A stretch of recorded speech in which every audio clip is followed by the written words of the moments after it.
Now, in language learning, the concept of immersion comes up over and over again, and Spanish is no different. There's a lot of hype about Spanish immersion experiences.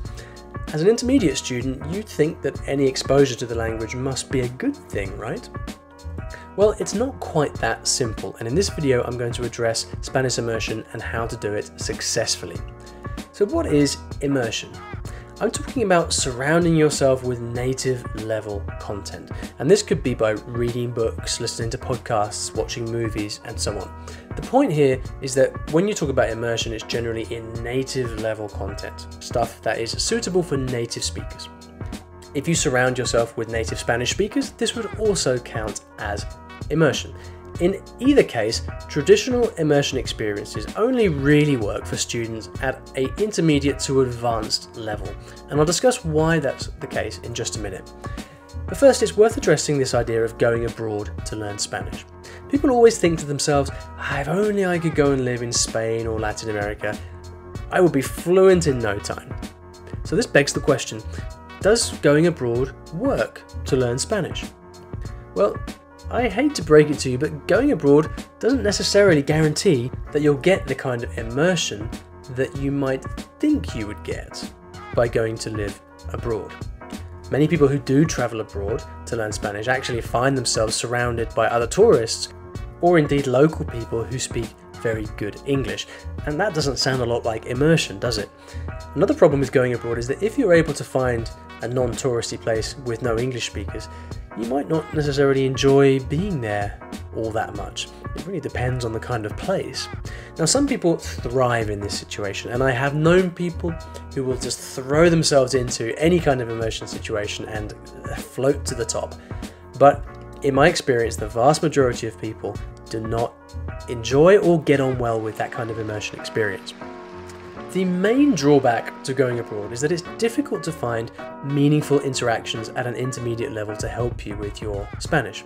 Just going out with a bunch of native Spanish speakers to the local bar, if you can even find those people who are prepared to have you there and let you join them, well, it's not going to be very fun because you're going to get totally lost in their conversations. So let's talk about what you need to do to really push through the intermediate level and become advanced instead.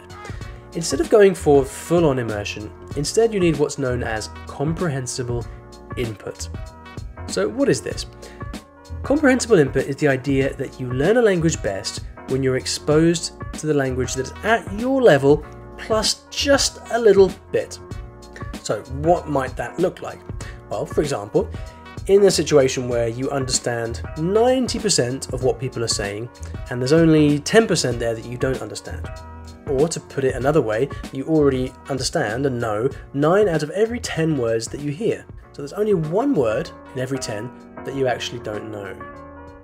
In this scenario, you're using material or having interactions that are comprehensible to you.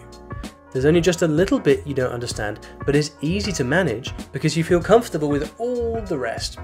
It's like talking to a native speaker and not understanding one word, and then just being able to ask, what does that word mean? ¿Qué significa esa palabra? This is comprehensible input. It's very different from just going out onto the street or picking up a book and hoping that you're just going to understand everything.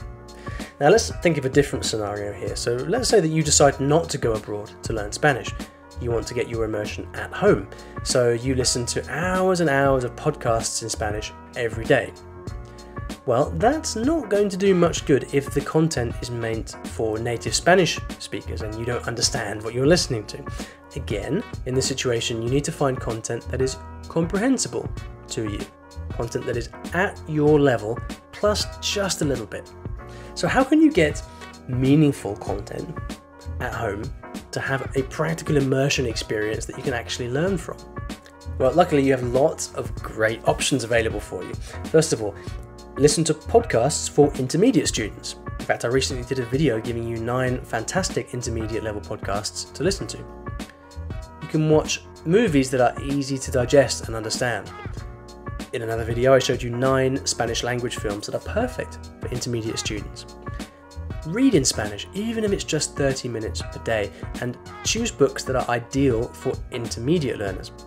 And if you need suggestions, I did a video on this topic too, 5 Spanish language books that every intermediate student should read. So instead of making every day a free-for-all or a bit of a lottery where every person you meet or everything you read in Spanish may or may not be at your level, try to focus everything you do on Spanish that is at your level. Comprehensible input, and you'll find that you start to learn Spanish faster than you ever thought possible. And this is the key to breaking through the intermediate level in Spanish. So I hope this video has helped you sort out what immersion is, what useful immersion is, and how to go about getting it successfully. But what do you think about immersion? It is a controversial topic after all. Do you have any other suggestions or comments? I look forward to reading all of your comments in the box below.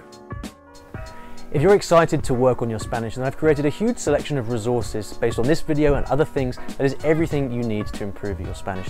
To get free access to this, then head over to the Spanish Vault, which you can find by clicking the link in the video description below. Please subscribe to this channel for much more like this, and I'll see you back in the next video. Adios!